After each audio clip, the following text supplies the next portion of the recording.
Stéphane Jobert, bonjour. Bonjour Pierrot Dupuis. Alors, juste avant de commencer, tu me demandais est-ce qu'on va se tutoyer ou on va se tutoyer parce qu'on se connaît depuis tellement longtemps. Depuis combien de temps on se connaît? On va dire la vérité, Pierrot, tu as été un de mes premiers patrons à La Réunion. J'étais, je crois, tout gamin, je devais peut-être même pas avoir encore 18 ans. Et tu étais patron d'une radio qui n'existe plus aujourd'hui, qui s'appelait RFM, rue Lucien Gasparin, à Saint-Denis. Et qui cartonnait à l'époque. Et qui cartonnait à l'époque, exact. Et tu avais commencé comment? Raconte. Moi, je m'en souviens, mais raconte-le. Mais moi aussi, je m'en souviens très bien. On était arrivé avec une bande de potes. Il y en a qui ont mal tourné, qui font de la politique maintenant. C'est ça, exactement. En faisant une émission qui était diffusée le samedi après-midi, qui s'appelait Tagado. Ouais. Il y en a une qui est même journaliste maintenant sur une chaîne de télévision. Ah ben t'en as pas mal. Alors je me rappelle, oui effectivement, aujourd'hui des gens qui sont journalistes, qui sont dans la politique, voilà, qui ont. Et toi t'as mal tourné aussi. Qui ont mal dérapé, qui ont continué dans la radio et la télévision. Ouais. Alors raconte-nous un peu ce que tu fais aujourd'hui. Aujourd'hui, T'as un visage qui est connu, je pense que les gens le savent, mais raconte-nous. Je sais pas si j'ai un visage connu, mais en tout cas, aujourd'hui, après 17 ans après avoir quitté La Réunion, je suis installé à Paris. J'ai toujours d'ailleurs vécu à Paris depuis mon départ à La Réunion, qui date de 2001. Et je travaille entre Paris et Bruxelles, toujours dans le domaine de la radio, de la télévision, de l'événementiel également. À Bruxelles, où je m'y rends 2-3 fois par semaine, je travaille pour la RTBF. Qui est la chaîne nationale. Qui est la chaîne publique, effectivement belge. Et à Paris, je travaille aujourd'hui, depuis la rentrée de septembre, pour l'antenne de BFM Paris, qui est donc une chaîne locale. Tu présentes les matinales voilà, sur BFM Paris. Co-présente effectivement les matinales du week-end sur BFM Paris. Une tranche d'information. Je travaille également pour la radio, un peu pour RMC, un peu pour France Bleu. J'ai toujours diversifié mes activités.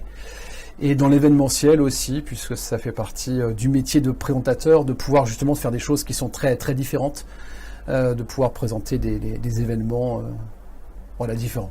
Alors, avant d'arriver à BFM, il y a eu quelques épisodes avant. Moi, je t'ai vu présenter un jeu à la télé. C'était... En fait, quand je suis parti de La Réunion en 2001, c'était juste après l'élection de Miss Réunion. J'ai quand même une image d'animateur télé, de jeu, un peu saltimbanque, enfin voilà. Et il a fallu que je fasse un peu mon trou à Paris.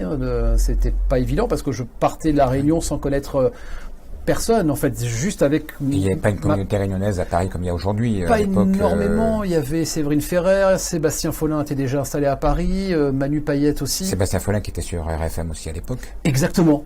Ouais. Ah oui, je me rappelle, j'ai quelques souvenirs effectivement de Sébastien qui était un des animateurs vedettes de RFM. Mais effectivement, la communauté réunionnaise était pas aussi structurée qu'aujourd'hui. Enfin, structurée oui et non. D'ailleurs, est-ce qu'elle est structurée aujourd'hui? Ben c'est ça, oui et non. C'est-à-dire que on évolue chacun dans notre milieu. On se croise. Il y a des cocktails de temps en temps.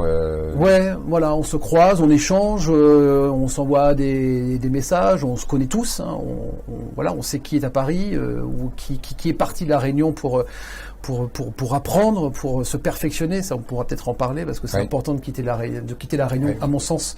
Voilà, pour apprendre des choses.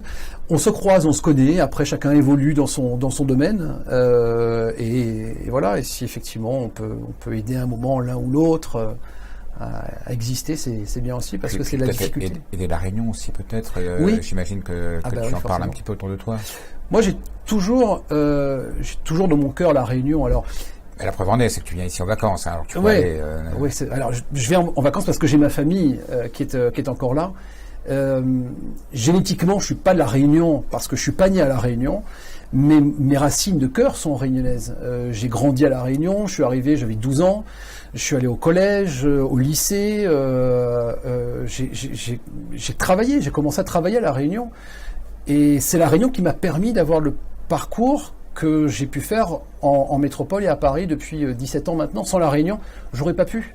J'aurais peut-être eu un parcours un peu différent, mais j'aurais pas pu avoir l'expérience et j'aurais pas pu travailler pour des chaînes comme TF1, France 2, M6, Énergie 12, Radio France, sans être passé par La Réunion, ça c'est sûr et certain.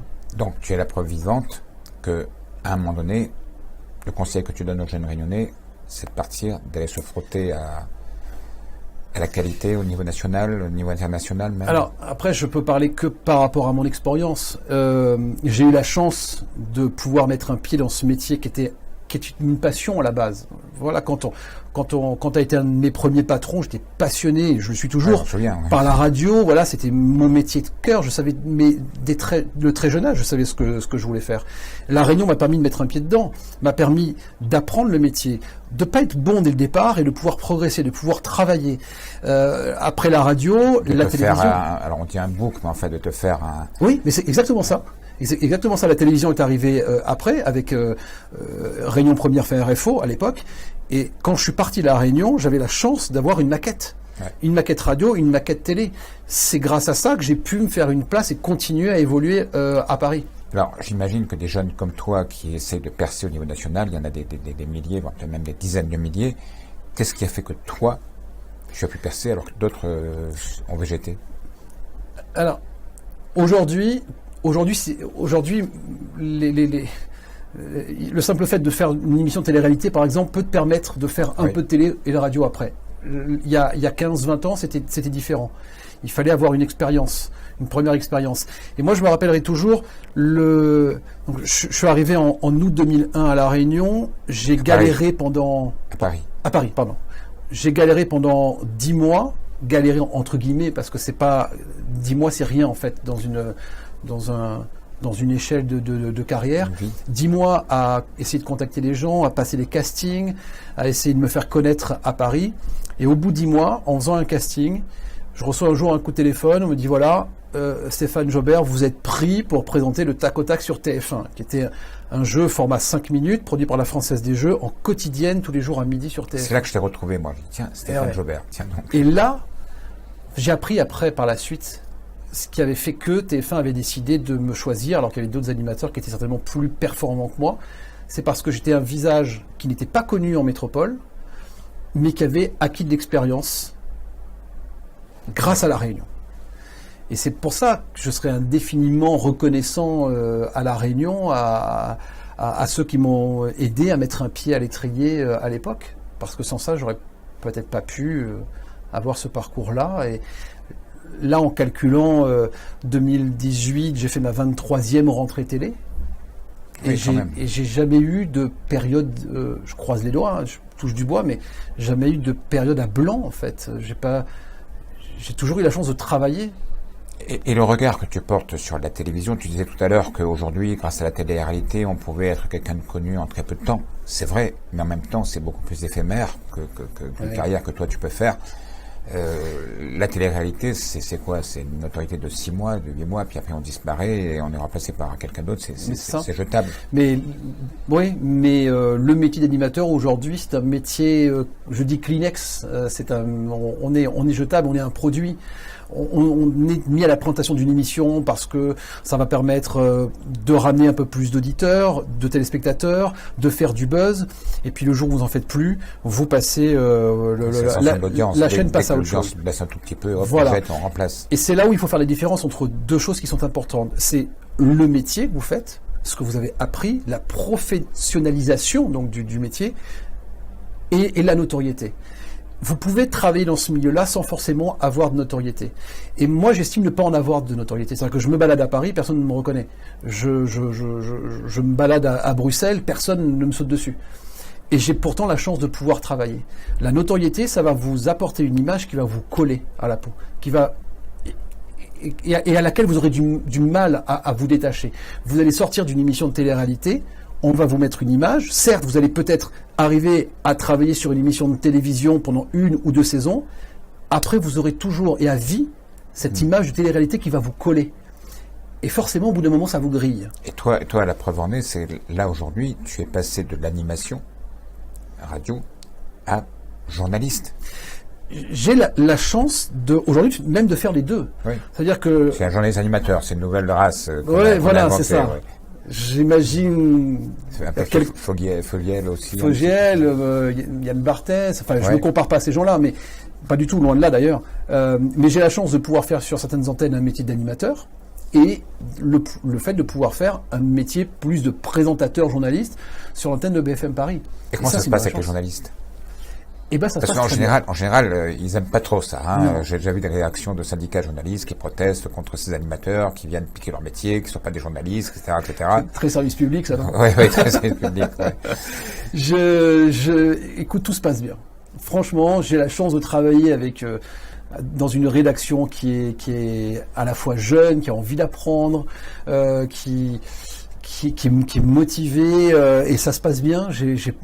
C'était ma crainte au départ. Hein. C'était honnêtement, je me suis dit comment est-ce que je vais être vu, comment est-ce que je vais être accueilli, et en fait, ça se passe très bien. Alors, est-ce que c'est parce que ça fait partie de Ton caractère aussi peut-être. Je fais le mieux que possible pour m'adapter, pour être intégré. Ça, oui, c'est et puis important. t'es sympa, je veux dire, t'as pas la grosse tête en général quand il y a des problèmes, c'est aussi une question de feeling et de caractère. Possible aussi. Ouais. 18 ans que t'es parti. 18 ans. Ouais. Quel regard tu portes sur l'évolution de la radio, parce que tu viens de l'origine de la radio, et de la télé? Le métier il a complètement changé. Oui, le métier a changé. Aujourd'hui, quand on conçoit une émission, quand on pense à une émission de télévision, il faut penser diversification, ce qu'on appelle cross-média, c'est-à-dire que quand tu imagines un concept d'émission de télévision, il faut penser à des déclinaisons sur les réseaux sociaux, peut-être des croisements avec la radio. J'ai toujours regardé avec du coup beaucoup de recul et à 10 000 km le média rayonnait et voir comment la télévision et la radio évoluent. Ça a beaucoup évolué en 17 ans, 18 ans. Il y a effectivement des radios qui n'existaient pas à l'époque et qui existent aujourd'hui. Le schéma de la télévision a changé. Moi, j'avais la chance de faire de la télévision ici où il y avait 3 chaînes de télé. RFO, Tempo et Antenne Réunion. Il n'y avait pas la TNT, il n'y avait quasiment rien qui arrivait de la métropole. Voilà, exactement. Les matchs de foot, on les voyait le lendemain. C'est ça. Et tout à fait. Et c'est vrai que c'était une époque qui était plaisante. On était contents. On était contents, mais oui, on était contents. Alors, et puis, c'était une époque où à RFO, j'avais l'opportunité j'avais l'opportunité de faire des choses. On pouvait être créatif, on pouvait faire il y avait de la production locale. Alors, je ne sais pas si tu connais toujours aussi bien RFO, enfin Réunion Première aujourd'hui qu'à l'époque, mais est-ce qu'aujourd'hui tu penses qu'on peut toujours être aussi créatif? Est-ce que les budgets sont pas plus resserrés? Est-ce qu'on a les mêmes libertés de création aujourd'hui qu'à l'époque? Je suis optimiste et je me dis qu'on pourrait aujourd'hui. Alors aujourd'hui, on peut. Normalement, les frais de production devraient avoir baissé maintenant. Tout à fait. Le matériel ne coûte pratiquement plus rien, donc c'est où le problème? C'est peut-être la créativité. Les idées. C'est les idées, c'est ça. Mais je peux comparer le paysage réunionnais avec le paysage audiovisuel belge, qui est, à mon sens, à peu près pareil, parce que la Belgique a aussi cette contrainte des chaînes françaises qui viennent un peu gangréner le paysage audiovisuel belge. Ils ont réussi à compenser justement la forte notoriété des émissions et des chaînes françaises par de la créativité, par de l'innovation et par le fait de ne pas faire du copier-coller, par le fait de mettre en place des émissions avec des moyens qui sont beaucoup moins importants que ce que les chaînes françaises ont. TF1 peut arriver. Mais... Tout à fait. Et ils s'en sortent plutôt bien. Alors après, je ne suis pas à la place de ceux qui travaillent aujourd'hui à La Réunion, mais est-ce que ça te plairait un jour de passer de l'autre côté de la caméra et de produire une émission C'est quoi ton évolution de carrière? Parce que tu as dû y penser maintenant. Ça, je sais. L'évolution de carrière, c'est vrai que je me dis qu'au bout d'un moment, l'antenne va s'arrêter. Forcément, au bout d'un moment, les carrières à la Drucker, à la Foucault, ça n'existe pas forcément. Il y en a pas 50. Mais pas beaucoup. Ouais. Après, c'est la diversification, c'est de pouvoir travailler sur des concepts d'émissions, de pouvoir les développer, de pouvoir peut-être mettre en valeur des jeunes qui ont aussi de pouvoir... être émergés, des jeunes qui ont envie de faire ce métier, peut-être de me revoir, moi, il y a 20-30 ans, à l'époque où j'étais au début et je savais ce que je voulais faire, de trouver des gens qui rêvent de faire ce métier-là et de les pousser, de les emmener justement à aller où ils veulent. Mettre le pied à l'étrier. Ouais. Et en fait, c'est finir la boucle. Tu as commencé à mettre un pied à La Réunion, tu pars en métropole pour continuer à apprendre, pour te développer, pour apprendre des choses, et peut-être un jour revenir là d'où tu es parti et de pouvoir aider justement des jeunes qui ont 20 ans à pouvoir émerger à ce moment-là, de pouvoir transmettre. Tu écoutes un peu les radios ici, il y a des animateurs qui te semblent avoir un potentiel national. J'ai pas assez de recul. Pas assez de recul pour ça. Et je pense qu'à mon avis, je pense je pense que ceux qui peuvent éventuellement avoir qui peuvent évoluer ne sont peut-être pas aujourd'hui à l'antenne. D'accord. Mais il y a forcément des talents. Et bien sûr. Il y a forcément des talents. Bien sûr, Et puis le premier talent, c'est d'avoir envie. C'est la passion. Ben oui, quand tu étais venu me voir à l'époque avec cette équipe de Barge pour faire cette émission, à la limite, je m'en foutais de ce que vous alliez faire. Ouais. Ce que j'ai ressenti, c'est que vous aviez envie de le faire. Et là, il faut ouvrir les vannes, vous laissez y aller, vous lâchez. Et puis derrière, il y a nécessairement quelque chose de bien qui sortira. Ouais. Et c'est un petit peu ça qu'on a tort aujourd'hui, c'est qu'on essaie de trop enfermer les gens dans des carcans. Ouais. Et on ne laisse plus la place à la création, à la spontanéité. Parce que aujourd'hui, il faut un résultat immédiat. Ouais. Tu peux malheureusement, c'est l'époque d'aujourd'hui, tu peux plus te permettre de mettre des gens à l'antenne qui vont mettre un certain temps pour apprendre le métier et pour être bon. Il faut absolument avoir un résultat de suite. Instantané. Et donc c'est la difficulté aujourd'hui, effectivement. Ouais, après, il y a des écoles, il y a des écoles qui existent, il y a des formations qui existent, il y a des radios associatives, enfin, qui te permettent de pouvoir apprendre. Il y a les chaînes de YouTube. Exactement. On peut se former dessus, on peut s'habituer à la caméra, on peut faire des petits tests. Ouais, et d'ailleurs, aujourd'hui, c'est là où vont chercher les chaînes de télévision. C'est ce que nous on va faire avec la web télé des infos. Voilà. Mais tu as les grands groupes à Paris, TF1, M6, qui vont piocher dans les talents du web pour après les ramener, des écoles à la télévision. Bien Exactement. Et ce sont des gens qui ont envie. Et pour Parce le qu'il faut avoir envie d'aller se mettre devant une caméra et de parler tout seul. Et pour le coup, dans ton salon, dans ta chambre, tu peux le faire. Oui. Et avec rien, avec une caméra. Quand tu es rentré, je vais honte quasiment du studio des infos parce que c'est du petit matériel. Mais ça suffit. Ouais. Ça suffit. Il n'y a plus besoin des studios de réunion première avec des caméras qui valent 300 000 €. Exact. C'est fini, ça. Exactement. C'est dépassé. Ouais. D'ailleurs, on en parlait aussi tout à l'heure quand on faisait un petit peu le point avant l'émission. À BFM Paris, vous travaillez avec des iPhones. C'est une rédaction 100% iPhone. Alors nous, on n'est pas iPhone, nous, on est Samsung. Je pense que la qualité est meilleure de Samsung. Mais bon. Je ne sais pas. Mais effectivement, c'est une manière de travailler un peu différente. C'est différent, c'est fini. Mais et quand tu compares aujourd'hui, mais il ne faut pas comparer. Ça fait partie de l'évolution naturelle des choses, j'ai envie de te dire. Il ne faut pas être nostalgique d'il y a 15-20 ans. Mais je te racontais tout à l'heure, avec le sourire, mais il y a 10 ans exactement à la création des infos, j'étais allé voir le directeur, le grand patron de BFM, et qui était le copain d'un copain. Donc c'est comme ça que j'ai réussi à avoir le lien. Et j'avais essayé de lui vendre l'idée que les infos pouvaient être le correspondant de BFM à La Réunion. Et il m'avait dit, mais vous filmez avec quoi? Et je lui ai répondu, on filme avec des iPhones. Mais il m'avait grillonné. Et je lui ai dit, mais c'est l'avenir. Je lui ai dit, mais n'importe quoi. Et le gars, il me prenait pour un halluciné. Ouais. Et aujourd'hui, la preuve, c'est qu'on y est, quoi. Aujourd'hui, c'est les moyens techniques. BFM Paris, on a nous couvert à notre manière les gilets jaunes, et ça continue encore, avec effectivement des iPhones. Mais de manière générale, la vision des téléspectateurs, la qualité a baissé. Parce que aujourd'hui, je parle de la qualité de l'image. Ouais. On est moins exigeant que ce qu'on... Alors, vous, c'est encore particulier, parce que vous, c'est une chaîne qui est diffusée sur le réseau hertzien et sur le SAT. Ouais. Mais nous, on est sur le web. Donc, la qualité d'un Samsung sur le web, c'est largement suffisant. Mais je fais de meilleures photos avec mon Samsung qu'avec mon Nikon. Le soir, quand la nuit est un peu tombée... Ouais. Je fais de très belles photos avec mon iPhone aussi. Il faut qu'on fasse un concours.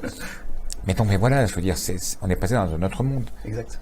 Et nous, les gilets jaunes, alors je te raconte ça et en même temps, au début, j'y allais moi-même, mes journalistes allaient sur le terrain, ils prenaient des risques, etc. Et puis qu'est-ce qu'on a fait à la fin? On prenait les lives Facebook que faisaient les Réunionnais, qui étaient tout heureux de voir leur live passer sur Info. Et nous, ça nous évitait d'aller sur le terrain et on collait à l'actualité grâce au live. Ouais. L'avenir, c'est le live. Le live, la réactivité, la proximité. Et oui. Et oui. Et alors, c'est vrai qu'avec les défauts du live, parce que le cadrage ne sera peut-être pas parfait, la luminosité. Mais les gens sont prêts à le supporter, ça, parce qu'en ils ont l'impression de vivre l'événement de l'intérieur. Et quand quand la chaîne publique elle arrive avec sa grosse caméra pour filmer, ben, ils sont dépassés, ils peuvent pas suivre par rapport à ça. Et c'est là qu'il est l'avenir. Ça fait partie de l'évolution des choses, de l'évolution du métier aussi. C'est pour ça que, voilà, on ne sait pas dans 5-10 ans où on sera. C'est un métier qui est éphémère. Oui. C'est un métier qui doit rester passion, un métier passion. Mais on sait qu'au bout d'un moment, au bout de quelques années, forcément, ça va peut-être s'arrêter. Tu vois comment, toi, l'évolution de la radio, de la télé, est-ce que l'hertzien va continuer? Est-ce qu'on va plutôt basculer sur le satellite? Est-ce que t'as les radios numériques, les radios numériques qui arrivent, voilà, les nouveaux postes qui vont arriver. Alors, il y a les podcasts. Alors ici, je sais pas. Nous, on n'a pas de podcast par définition parce que on va y venir avec les. Mais ça marche comment les podcasts en métropole? Les podcasts, ça marche bien. D'ailleurs, aujourd'hui, quand tu es une chaîne de radio ou de télévision, c'est ce que je disais tout à l'heure, c'est que tu dois créer du contenu inédit pour Internet, pour ton application. Aujourd'hui, chaque chaîne de télé et de radio a une application que tu peux consulter depuis un smartphone, une tablette, avec du contenu inédit qui vient en complément de ton émission radio et télé. C'est la raison pour laquelle tu as des rédactions qui se diversifient. Et aujourd'hui, une rédaction, elle n'est pas que télé ou que radio, elle est radio, télé et web. Ouais, c'est l'évolution. Ouais. Tout à l'heure, pendant qu'on t'a installé, tu as fait rêver mon technicien. Ouais. Et tu lui as révélé que tu avais animé une émission avec Clara Morgan. Oui, c'est vrai. Pendant combien de temps? C'était quoi comme émission? J'ai travaillé avec Clara Morgan pendant 3 ans. C'était les Super Bêtisiers sur Énergie 12. Ah oui, mais j'avais vu, mais oui. En fait, on a travaillé ensemble pendant 3 ans. Ça a été certainement une des émissions qui m'a permis d'être le plus médiatisé en métropole, parce qu'on était diffusé tous les samedis soirs en prime time sur Énergie 12, à la fois en prime time, mais également en deuxième partie de soirée. Bizarrement, on ne tournait pas beaucoup d'émissions par année, on tournait une dizaine de numéros, une dizaine d'émissions, mais c'était diffusé, multi-diffusé, et voilà. Et je pense qu'avec du recul, c'est aussi ce qui a tué l'émission, c'est-à-dire qu'on a fait 3 ans avec des audiences qui étaient très très bonnes, mais au bout d'un moment, les gens se lassaient parce qu'il y avait le contenu, c'était du déjà vu. Mais on a quand même fait des pointes à plus d'1 million de téléspectateurs le samedi soir sur Énergie 12, donc c'était pas mal. Puis on a fait aussi pendant une saison estivale Saga, on avait repris Saga avec Clara, une émission qui n'a pas du tout marché en termes d'audience. Et là, juste un exemple précis d'une émission qu'on avait enregistrée, qui n'a pas marché en audience et qui au bout de 15 jours a été déprogrammée. Parce que justement, les téléspectateurs n'étaient pas au rendez-vous. Et c'est ça, c'est qu'en fait... Ça parlait de quoi? Saga, c'était anciennement Saga qui était présenté par Stéphane Bern il y a quelques années. Oui. Et c'était on va dire, une émission un peu people, une émission estivale, people, on parlait des têtes couronnées et des people de manière générale. Ça c'est assez vaste avec des différents dossiers. Et ça n'avait pas marché. Et on ne teste pas le temps. Les audiences sont pas là. Tu as des résultats qui sont quotidiens en métropole. Oui, Médiamétrie, si ça marche pas. D'ailleurs, c'est à quelle heure? À 9h le matin? À 9h le matin, voilà. Donc tu étais là et moi je me rappelle, mais c'était la folie parce que j'étais là à 9h moins 5 sur mon téléphone, j'attendais que les audiences sortent et c'était soit effectivement un moment de soulagement ou soit en te disant bon allez. Et le jour où ça ne marchait pas, je me rappelle, on avait fait moins de 2% de part de marché. Après, tu attends le SMS de ton directeur d'antenne qui te dit voilà, qu'est-ce qu'on fait? On t'en veut pas personnellement, mais quand même. Il faut prendre une décision. Et ça, cette pression aussi, cette pression quotidienne, c'est un des paramètres qui fait que c'est pas un métier évident. Quand tu as un sondage médiamétrique qui tombe tous les 6 mois, comme à La Réunion, tu te dis, allez, j'ai des chiffres qui sont bons, je suis tranquille pendant 6 mois. Ou j'ai des chiffres qui sont pas bons, j'ai 6 mois pour remonter la pente. En France, en métropole, c'est tous les jours. Et effectivement, quand tu es quelqu'un d'assez sensible, comme moi, des fois c'est un peu difficile à encaisser. L'avenir à court terme, c'est quoi? Bon, la BFM Paris. L'avenir à court terme, c'est BFM Paris, effectivement, toujours en coprésentation le week-end. C'est un retour à La Réunion au mois de février, le mercredi 13 février, pour présenter une cérémonie, les Tecoma Awards, pour récompenser l'entrepreneur de l'année. On m'a fait cette proposition en quelques semaines, et donc j'étais content qu'on pense à moi. Non, l'Éco Austral, c'est voilà, l'autre. Alain Foulon, l'Éco Austral. Foulon, oui. Il y a peut-être une émission de télévision qui sera du coup produite lors de cette cérémonie, donc j'étais content qu'on pense à moi pour cette soirée-là. Et puis voilà, j'ai des projets. Alors voilà, si on me demande, Faut pas en parler des projets. non, il faut pas en parler, mais si on me demande des projets, j'en ai toujours dans la tête. Après, Ouais. il faut réussir à les mettre en place. Ouais. Bon, mais à tous les cas, nous, on te souhaite beaucoup de succès. Merci beaucoup. Puis ça m'a fait bien plaisir de te revoir, parce qu'on s'était pas revu depuis un bon moment. Merci Pierrot. Je te voyais derrière l'écran, mais voilà, ça m'a fait plaisir. Bon. Et puis, n'hésite pas à repasser nous voir quand tu J'espère repasses que par j'ai là. pas trop changé. Non, mais non, le pire, c'est que t'as pas changé en plus. Ah bon. Merci en tous les cas, Stéphane. Merci Pierrot Dupuis, merci.